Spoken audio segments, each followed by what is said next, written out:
Hello and welcome to the Coast-to-Coast Combat Hour. I'm your host, Matthew Hawkins, and as always, I'm joined by my co-host, Ed Carbajal, and on a weekly basis, we plan to bring you the biggest news and interviews in the world of combat sports. Ed, I survived the Bellator 228 weekend. How was your weekend? Pretty good. I was pretty busy on Saturday. I caught most of the fights. I'm glad to I saw the opening, the prelims. The zone has been nice enough to put them on YouTube too, which was good for for everyone to watch. And so I got to see our boy Muka that was on the show win his fight by submission.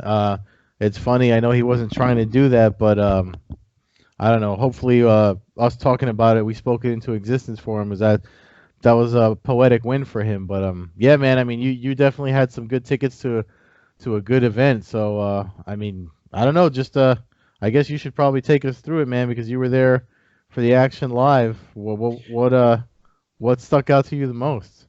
Yeah, no, it was a typical fun Bellator event. They generally put on a great show, and this was no different. The Forum is a cool venue for MMA. There's not really a bad seat in the house. I actually was upper level, but I had my front row straight away. First time I'd ever sat in those seats in that arena, and it was well worth it. I had a great view, nobody blocking me, nobody sitting in front of me. So it was great. And as you said, the night kicked off. I wanted to make sure to get there early. I got there about 30, 40 minutes before the first fight because I wanted to make sure not to miss Muka Barnes' fight after coming on the show. He faced David Duran. We talked to him about how Duran had submitted him early in his career during an amateur, and this was kind of a chance at revenge. And Yeah. didn't start off great for him. He got hit with some big punches and got stumbled around a little bit, but once he settled in and he seemed a little tentative initially. Once he settled in, he's got a couple takedowns and really started controlling the fight and ended up finishing with the rear naked choke in the second round. I saw you tweet out shortly before the fight, I believe, that it would be sweet redemption or something to those words. If he were able to win by submission, so he did, and it was a cool win for him. I know he's made a few efforts in Bellator, and they haven't always been successful, but I talked to one of his teammates yesterday, and they were really happy for him. Yeah, man. I mean, I was actually happy to see it too after we spoke to him and when we talked about it. I mentioned, if you remember when we had him on, folks, it's only like 2 episodes ago, right? And I feel like it's not that long ago.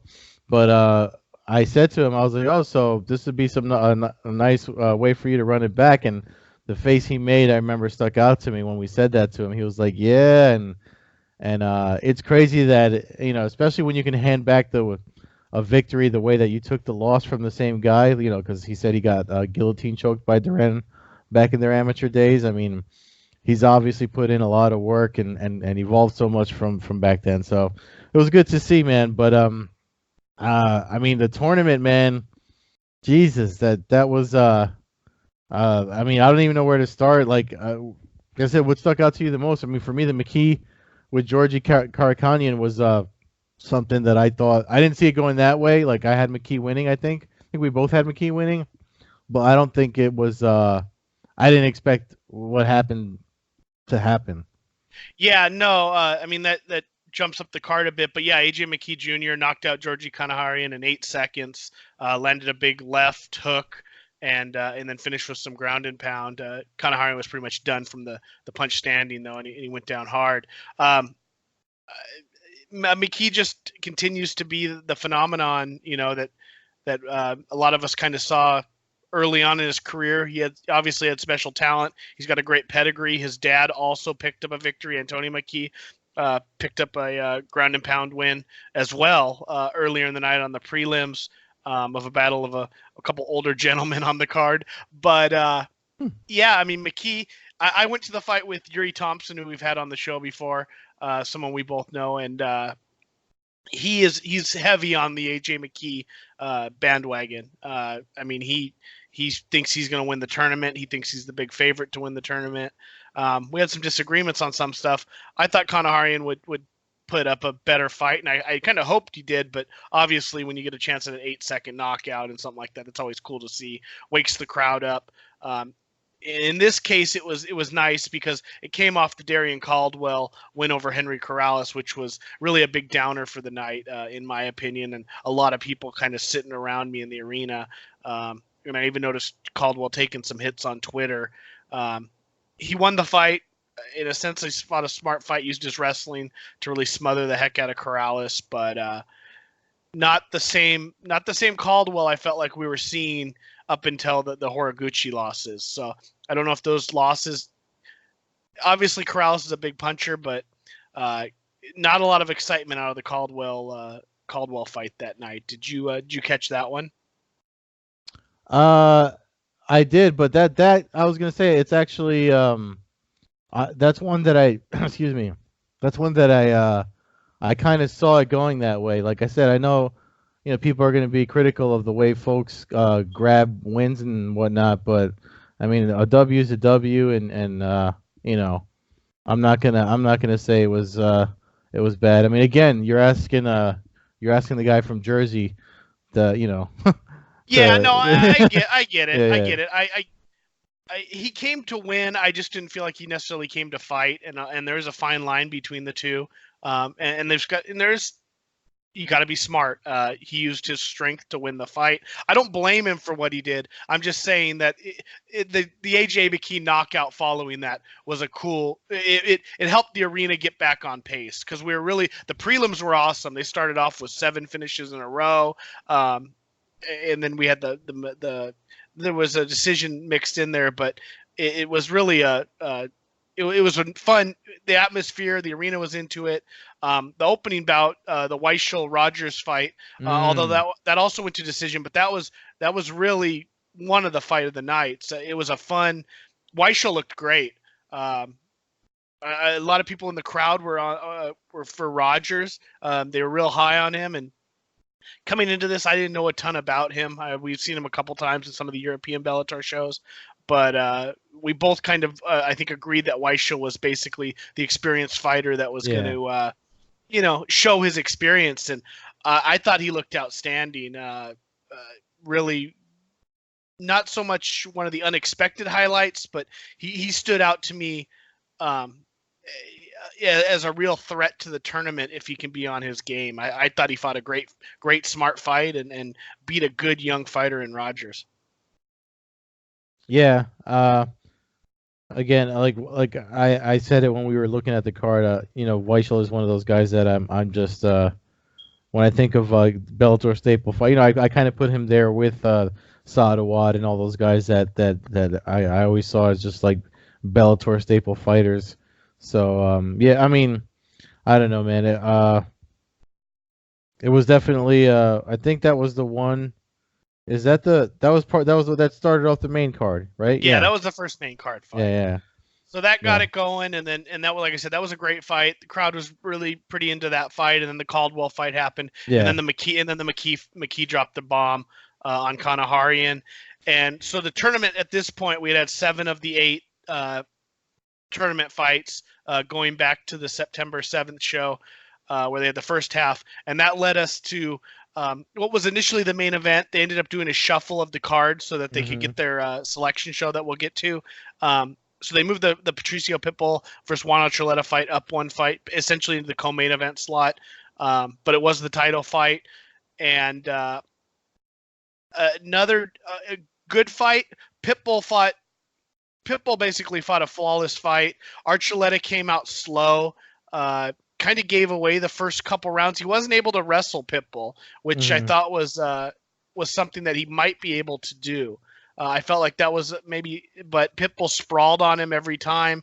Pitbull dropped him 2 or 3 times in the fight, put him down, was able to control him on the ground. It ended up going 25 minutes for a decision, but I think the judges all had it essentially 5 rounds none, 4 rounds to 1. I think a judge had it, but it was a domination from Pitbull, who, I've talked to you off the air about it, and I think I've said on the show. I mean, he's one of the he's a stud. He's beaten everybody there is to beat. He just put down a guy on an 18 fight win streak. I just think that he is. I I think he's starting to move himself into some special territory. Yeah. As far as MMA history goes, especially if he's able to win this tournament. And I'm not sure where we're going to go with this. And I'll get into it where he's scheduled for his next fight, but I'm not sure where the lightweight belt's going to go here in Bellator. As long as he's in this tournament, I don't see him necessarily defending his lightweight belt in the midst of this tournament. And the way the tournament's shaping up, it looks like for him to finish this tournament out, we're looking at sometime not far from this time next year. Yeah, because they put up the month schedule, at least for when the next bouts are gonna take place. And you're right. Let me see if I could look at it really quick. But yeah, no, it's like they did so after that fight they did the selection show. Did you happen to catch that? Yeah. So that was actually kind of cool. I knew a couple of guys that were on it. Yeah, no, it was actually a pretty cool setup. They brought all the fighters out. They had them draw numbers, and then they allowed them to fill themselves into slots. So the first guy, for instance, AJ McKee had number 1. He came out and he picked his fight for December of 2019. So we got and there was 4 months, which I'm not a big fan of. I don't like that they're separating the tournament this far. Yeah. So I have it up here now from the press release. So we're looking at December 2019, January 2020, February 2020, and March 2020. So correct. Yeah.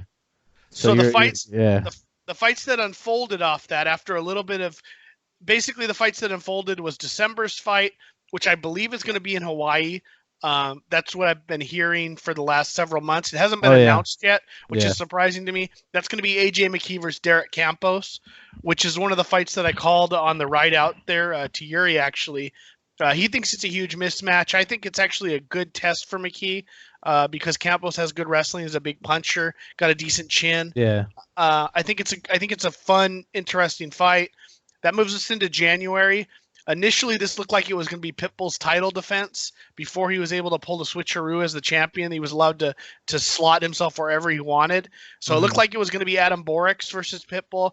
As it turns out, it's going to be Adam Borics versus Darian Caldwell. That's January 2020. I believe that'll be the Forum event that they announced. Chris Cyborg and Julia Budd that'd be nice to attach that together. Yeah. Yeah, so I kind of feel like maybe there was already a little bit of knowledge about where Pitbull wanted to fight because I didn't see 2 title fights necessarily on that card. So I'm not saying this was predetermined at all, but Pitbull could have easily said that he was aiming for a March fight and not necessarily January. So there's that. So January, again, we get Adam Borics, Caldwell. I'm assuming we're bracketed out now, so the winner of that fight then would fight the winner of AJ McKee, Derek Campos. That moves us to February 2020, where we get a awesome rematch here. Daniel Weichel, Emmanuel Sanchez. Sanchez actually picked that fight, called out Weichel, who I believe beat him by a split decision earlier in their career. So it gives him a chance at some redemption. Then that moves to March 2020, which seems like a long time from now. Pitbull slid himself in there against Pedro Carvalho, which is another great fight. So the final 8 of this tournament, I can't really picture many surprises in my mind. I think people, unless you got any.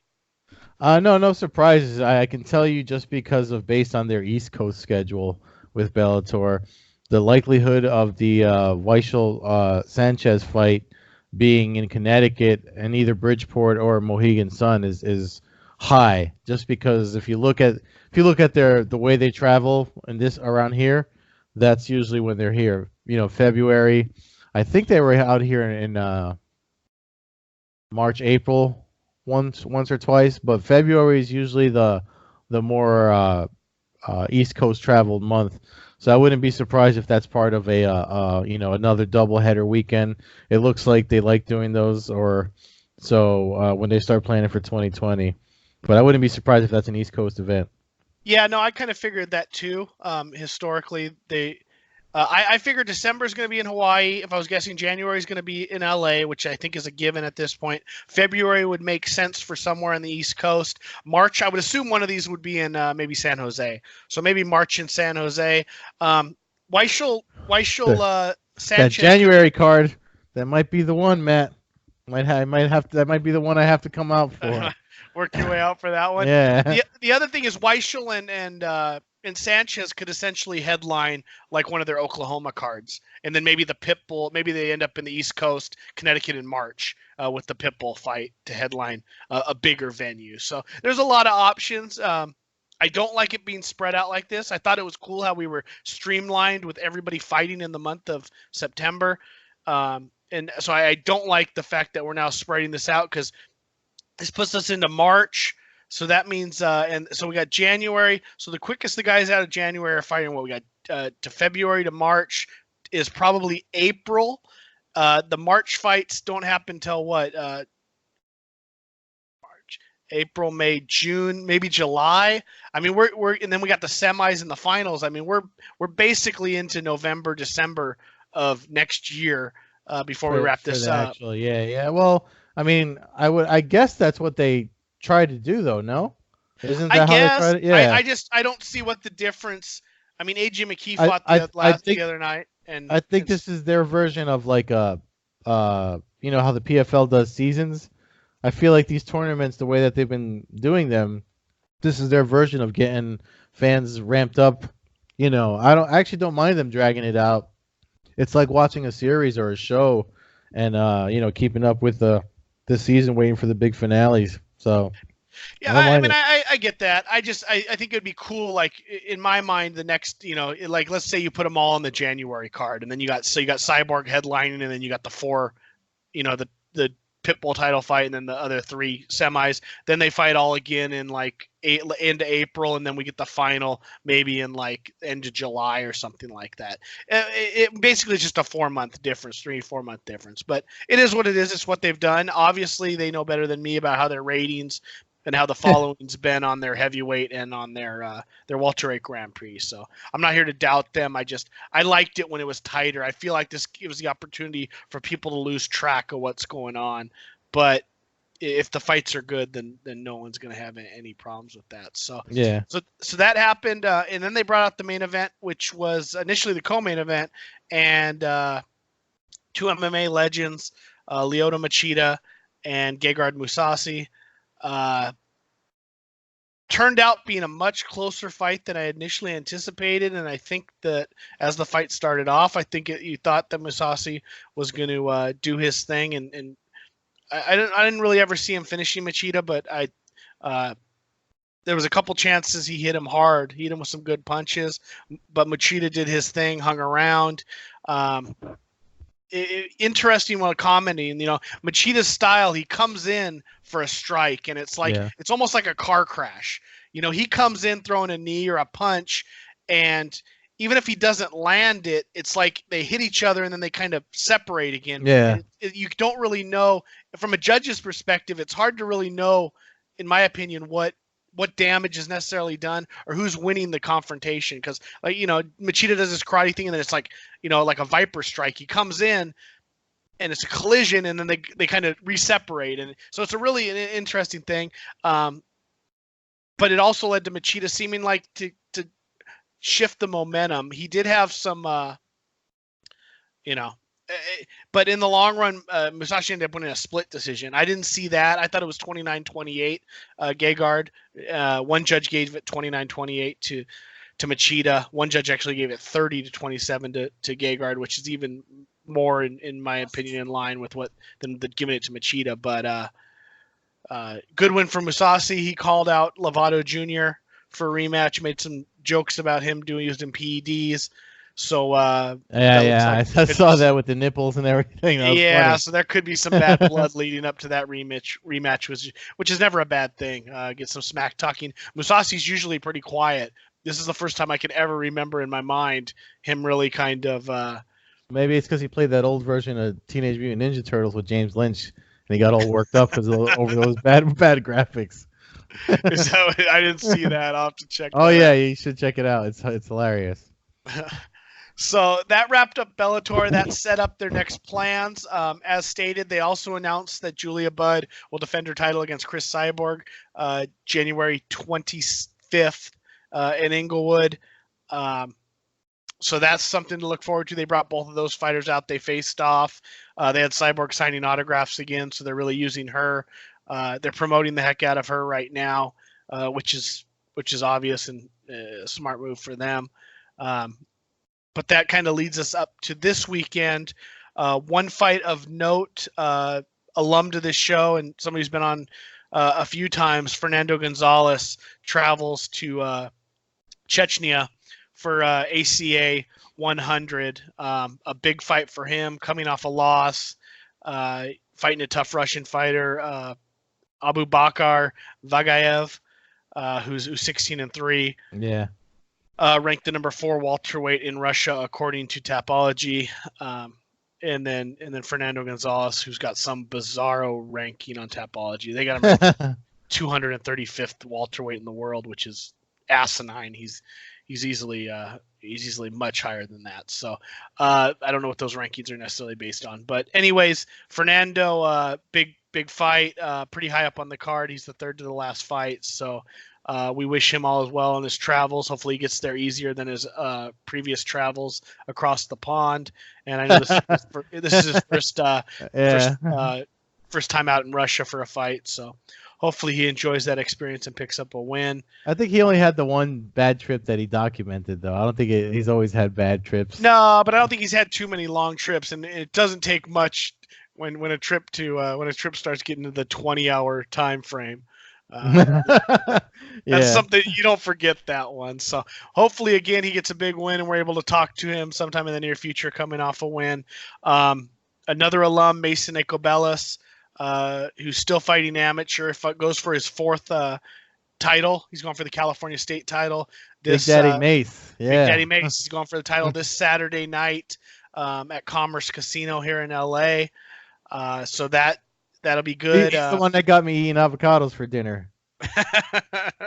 No, he's a good guy. I signed up for their gym, not to fight or anything, but just to get in shape. And I talked to him the last couple of days, so he seems to be focused, cutting weight, and wants to come on the show again as soon as he picks up his 4th title fight. And hopefully he'll have an announcement of some of his future if the results go his way. So yeah, we'll be rooting for a couple alum this weekend out of Team Quest there in Temecula.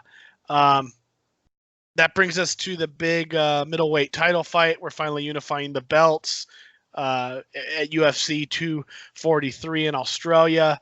Israel Adesanya, the interim champion, gets in there with Robert Whittaker, the undisputed middleweight champion of the UFC.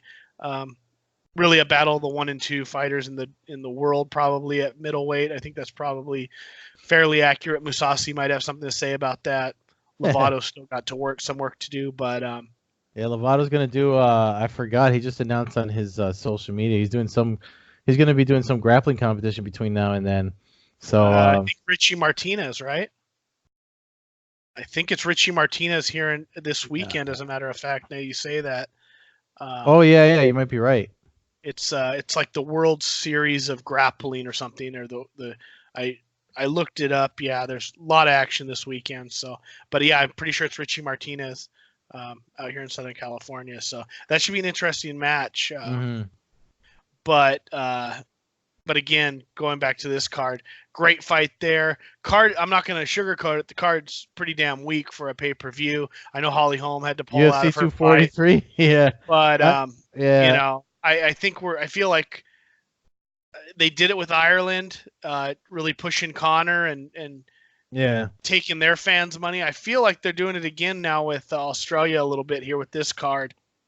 They put a fight, go ahead. I don't know if I mentioned it to you on air or if we talked about it last week, but I kind of feel like, and you tell me what you think if we haven't talked about it, like when they did this BMF thing for 244, which seems like nobody in the executive offices for the UFC had anything to do with, obviously it was Nate Diaz and Jorge Masvidal talked it up and they said let's jump on it because November's right around the corner. But I feel like that might have overshadowed this event, and they're focusing so much on that now. This is why we have. I mean, granted, this card was already booked and stuff, and we've lost a Holly Holm fight in Raquel. Was it Raquel Pennington? Yes. Yeah. So, yeah. I mean, I guess they got to put their local fighters on there, but I don't know, man. I mean, do you think that maybe they pushed 244 a little too hard and they kind of let 243? Now they just kind of want it to come and go. I don't think it's that. I think it's that the UFC has had a history of really taking advantage of a fan base, of a hungry fan base, and when you put the event up with only like basically when the sales for the event started, there was only like the main event and then a couple of the undercard fights. They didn't even have a co-main event announced. And that's like some new stadium they're doing in the Marvel Stadium, isn't that new? It's some huge stadium. I don't think the view is great in it. It's basically for the spectacle of it. But they put tickets on sale basically with only the Whitaker Adesanya fight announced, and then you sell 40,000 tickets within the first day. You don't really there's no reason for the UFC to start stacking the card to sell tickets. They've already done it. So I feel like it's almost like a slap in the face in a sense to the ticket holders who buy the event, and then you expect, if you're telling you're doing a stadium show, I mean, we wouldn't do a stadium show at like Cowboy Stadium or at Giant Stadium and get a card like this. Let's just be honest. This happens because it's, two fairly local fighters fighting. It's a huge main event, but they really, Alaya Kenta Daniel Hooker co-main event is a good fight. Yeah. To me, that should be like the opening fight of a pay-per-view. Maybe the second fight, but co-main event. I mean, they put Tai Tuivasa on the card. That was just going to happen because he's Australian and or New Zealand or whatever. And they and it's kind of like they just start shoving these local guys on the card, but it just doesn't do it for me as somebody. I mean, if I bought tickets and this was the kind of card you got, obviously you got the big main fight, but the rest is just not there. So, but the top two fights are good fights. Yeah. Well, you never know. I mean, a lot of times when folks, sleep on a card or anything like that, the fights actually wind up being, highlight reel finishes and. It might be great. I mean, we could have a night of record breaking and highlight knockouts, but if the fights don't mean anything, it takes away a little from it. I mean, you can go watch great knockouts at a King of the Cage event or a Ring of Combat event, and they're great fights, but they don't necessarily mean anything unless it's somebody coming up and it's for the UFC contract or something like that. But when you're in the UFC, when you go to a UFC event, especially one where they tell you it's going to be at like a 60,000 seat arena, and we're looking at a sellout, and tickets are, several $100s or I don't know what currency is in Australia, but anyways, it leads up. It's you're paying good money, and I feel like if, let's say, they only sold 10,000 tickets the first day, we might have saw 2 or 3 more big fights get announced for this card in order to push ticket sales. But once the tickets are sold, there's no reason to do it. It's kind of like what we got with the UFC card out there when we ended up with Lewis and Cormier. That was a last second one, but they sold tickets on Diaz and Poirier, and I mean, I can only remember, it wasn't Jacare and Weidman, and that fight ended up happening, but there was about 6 fights that fell apart on that card. And once the tickets were sold, it was easy to pass Lewis and Cormier as a legitimate main event because you didn't have to have one.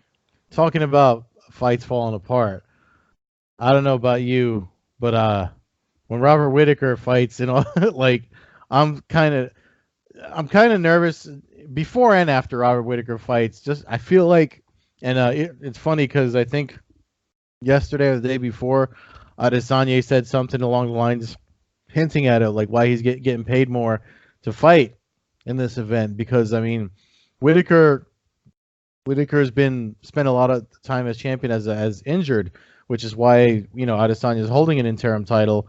And then the last time he was supposed to fight, it was he had the hernia thing. Before that, it was his knee, and then it's just like so I'm like, Whitaker has become one of those fights. It's like the Ferguson Khabib thing. I'm worried up until fight day just because of the way the last time happened. Like if God forbid something happened that we lose this main event, but I mean I shouldn't. I feel like this is too often for me with UFC cards.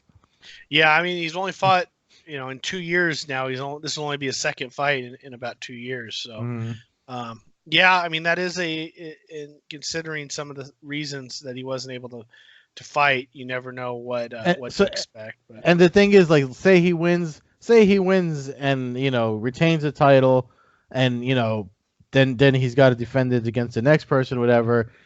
Something might break on him that he's out again for, you know what I mean, and we're back in the mess again. And I blame this all on George St. Pierre, just so you know.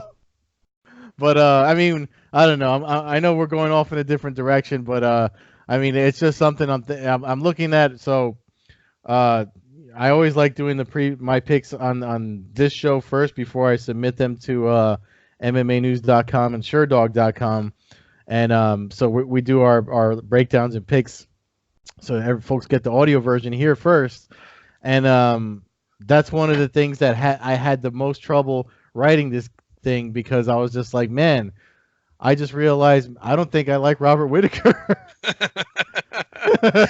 As nice a well, guy as he is, I think I hate him for, as the fan part of me, which I'm surprised you don't feel the same way, because you're like the big fan guy for the show. Like, I don't know. I just feel like maybe I don't know, maybe I'm taking it too personal. yeah. Well, before we get to that fight, how about we talk about somebody you probably do like in Raging Ally Akenta? Uh, Yeah. from a little bit from your neck of the woods. How do you see that co-main event going with Raging Al and Daniel Hooker? Obviously, a fun fight. A lot of potential here. I'd like to hear your take on that fight. Yeah, well, my take is, I mean, here's the thing. Like, so I feel like when I honestly, I don't understand how odds makers make. I don't understand how odds makers make odds.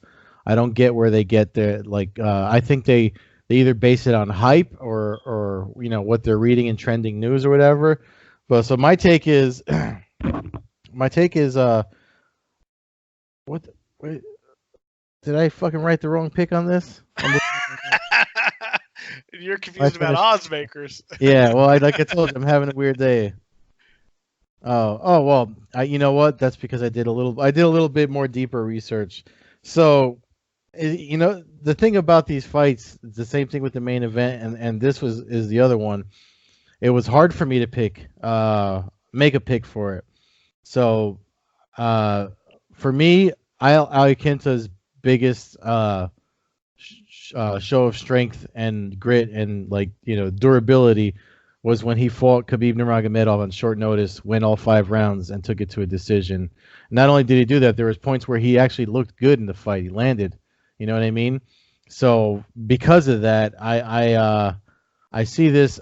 I don't feel Iaquinta should be the underdog that he is.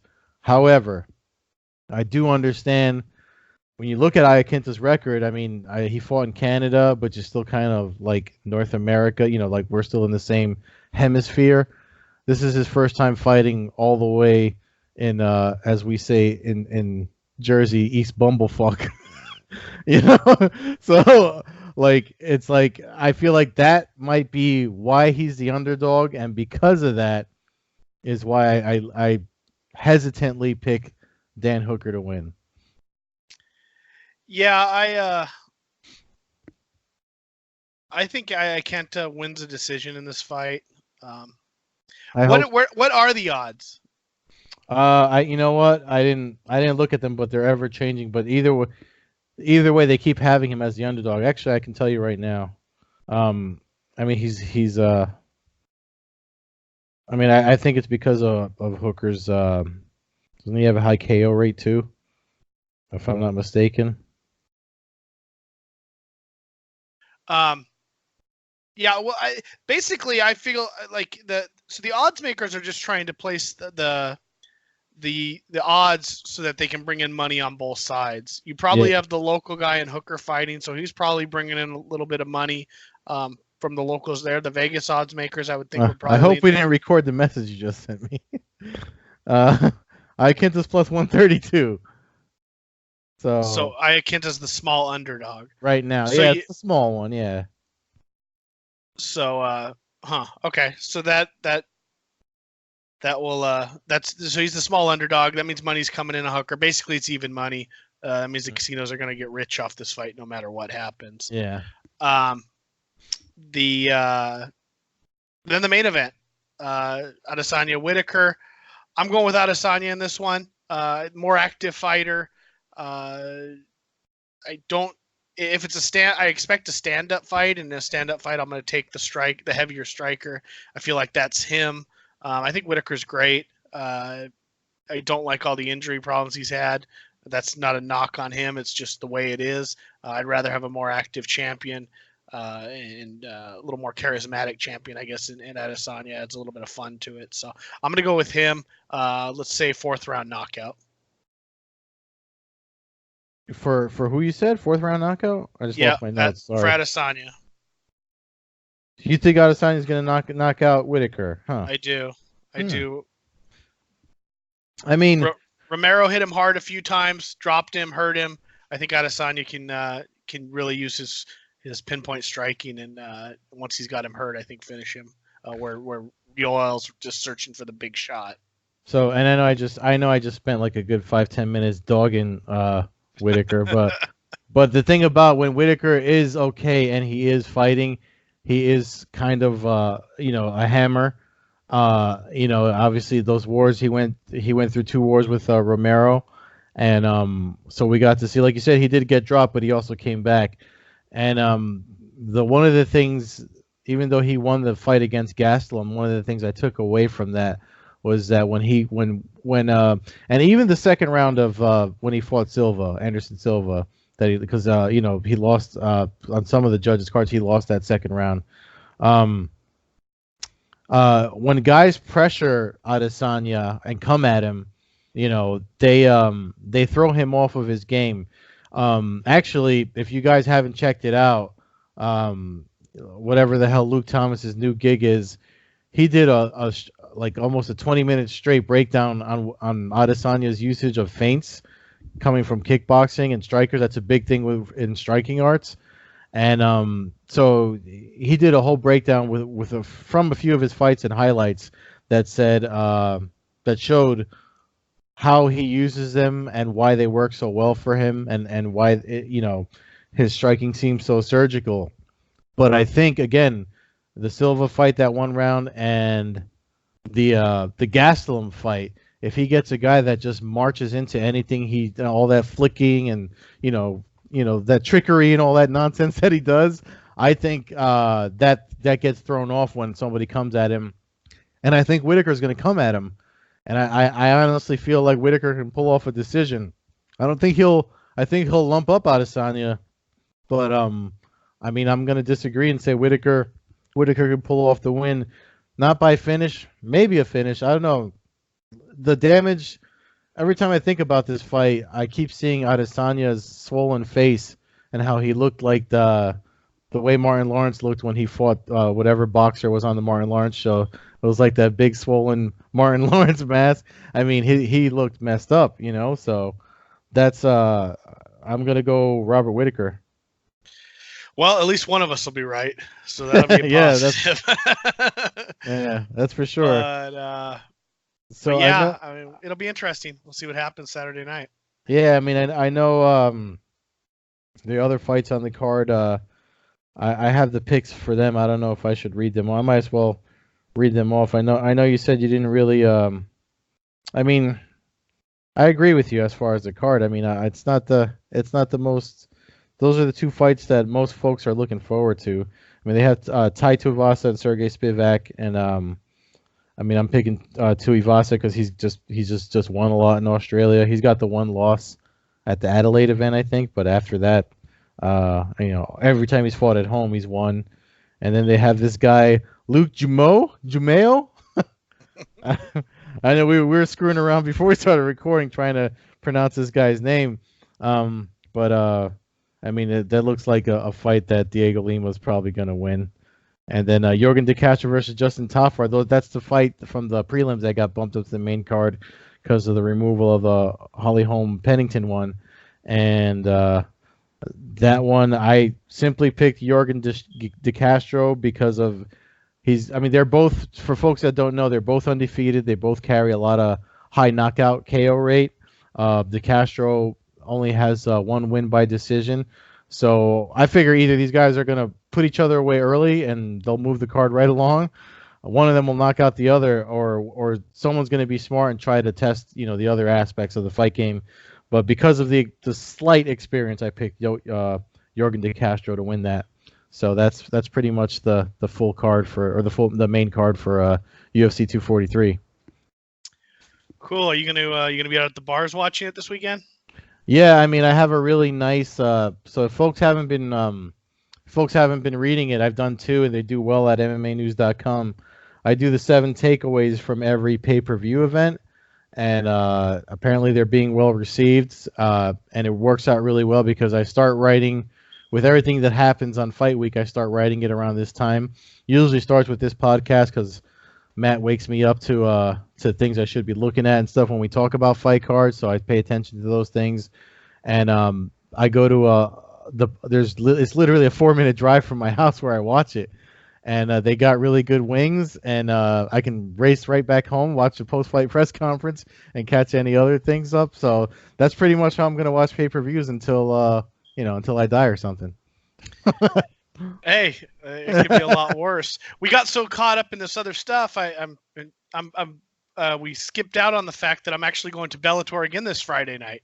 And it's really a great card here at the Pechanga Indian Reservation. That's right. We're not going to break down the fights, but it just totally slipped my mind. Andre Korshkov, Lorenz Larkin, our boy Syed Awad. So we actually got 3 alumni fighting this weekend. Hopefully we can go 3-0 coming off the Barnes win. Syed Awad versus Goiti Yamauchi, Joe Schillings, Tony Johnson, Kerry Melendez. So you're going to that, you said, right? Yep, Friday night. Derek Anderson, who you interviewed. I mean, yeah, we actually got make it 4 fighting this weekend. So let me ask you this. I know actually Nolan posted it out from the press release. They're doing 7 post-limb cards. So how are you going to handle that as someone going there? Well, I commented on Nolan's tweet as well. So Here's the deal: when they have an event here especially where we're having it here at Pechanga on a Friday afternoon, if they started the card let's say they did their normal start time on the West Coast here for prelims, which is like 3:30, 4 o'clock.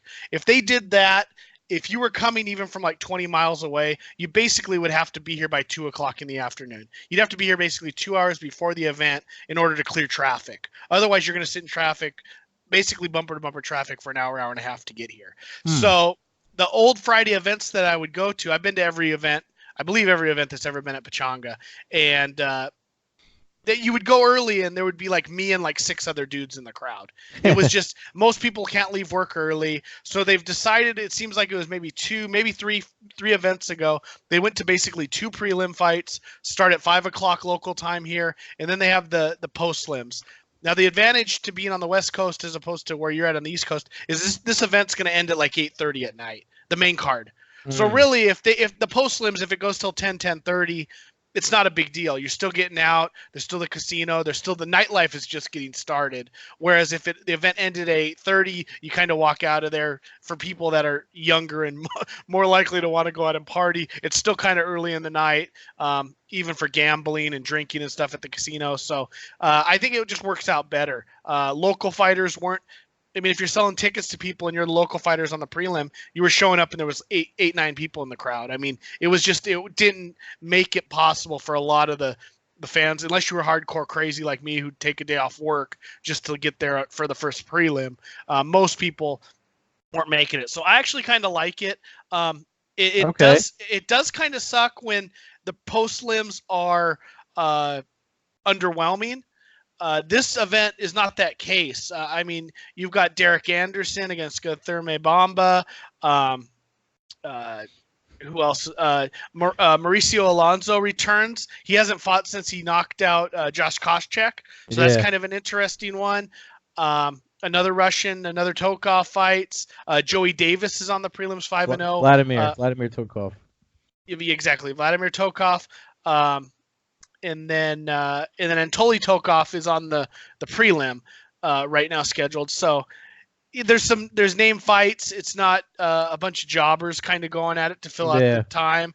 There is a couple. Obviously, you get some of the later fights, and some of them are the younger kids. But So I wonder if these are going to be the post because they're saying it'll be on the Bellator mobile app / the zone at the conclusion of the main card. I'm wondering if they're going to do like they did for 228 and put it on YouTube as well, because that'd be good for everybody can catch it everywhere.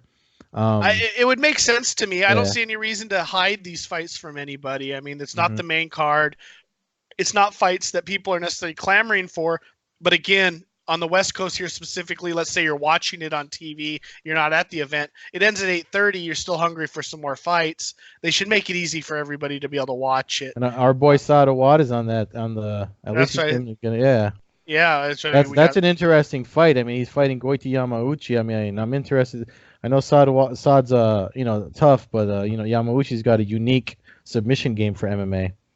Yeah, and Syed's coming off back-to-back losses, so this is a big fight for him. Either gets back in the mix, or he's starting to get in trouble with 3 fights in a row. I don't see him going anywhere. He's a moneymaker for Bellator in the sense that he brings fans to the events locally here, A, and B, he puts on a great show.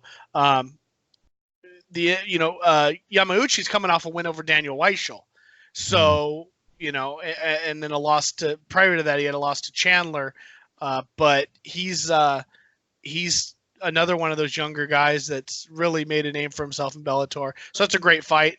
Like I said, the main card, like I said, Carrie Melendez keeps working her way up. She's got a little stiffer competition here against a little girl who's actually had some fights.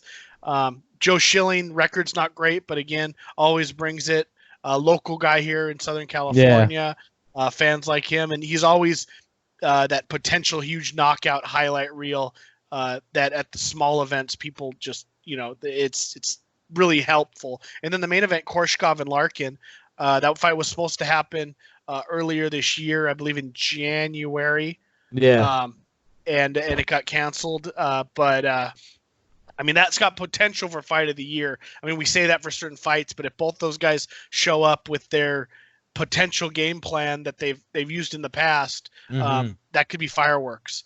There could be a lot of spinning stuff and something spectacular in that fight.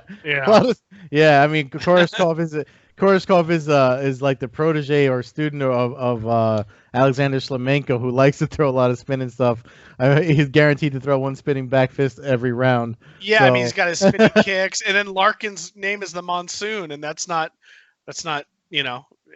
there's a lot of rotating action potential in that fight. So that's Friday night. So Friday night, that UFC, ACA again this weekend. That'll be on their ACA pay-per-view.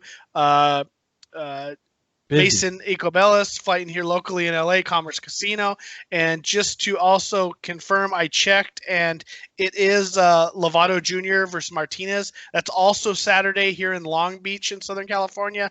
Nice. And if you're local, obviously you can get tickets for that. I'm not sure about a start time, but it's also available for a pay-per-view on worldjujitsufestival.com. So I imagine it'll be a $20 pay-per-view. It looks like tickets are being sold by Richie Martinez now for $20. So I think it's there's some other super fights. I think maybe Paul Harris is fighting Gordon Ryan. That's right. That's the same event. Yeah. Yeah, I think that might be Saturday. I think it's a 2-day thing, so I'm not sure exactly how it breaks out. Fans will have to look into that, but there are a couple tremendous super fights, and I don't know about undercard and all that stuff. But yeah, action-packed weekend, and looking forward to it. Yeah, man, I'm glad you're going. I don't know why I thought that card was somewhere else instead of. Yeah, it slipped my mind even. I'm going. I know you can go outside and throw a rock at Pachanga, right? Yeah, it's $8 Uber right away. So I'm looking forward to that. That's dope. I wish Cyborg and Thing would fight there, but that's another story. But all right, man, we might as well close it out. We went over because you're going. How did we not plan for that? I know. I that might tell you I go to too many damn fights when I can't even remember the ones I'm going to. But fans can always follow us at Combat Hour on Twitter, at Coast to Coast Combat Hour on Instagram, myself at MMA Hawk 21 on Twitter and Instagram. Follow Ed at Carbazol on Twitter, at Carbeerzol on Instagram. I'm on TikTok too now. I don't know what that is, but follow Ed at MMA. Carbazol MMA on TikTok. I don't even want to know what that is, but anyways, that's it. Unless you got anything else to add, Ed, anything? No, man, I'm good. You have fun out there. I mean, I'll be looking for your photos, and I'll be watching the fights here on at a pub or on my phone through the whatchamacallit, YouTube or DAZN or whatever they're streaming that at. Man, I'm actually looking forward to that one, so I'm glad you brought it up. Yeah, no, it'll be fun. A lot of action Friday, and then goes in the UFC on Saturday. So, all right, man, have a good rest of the week. You too.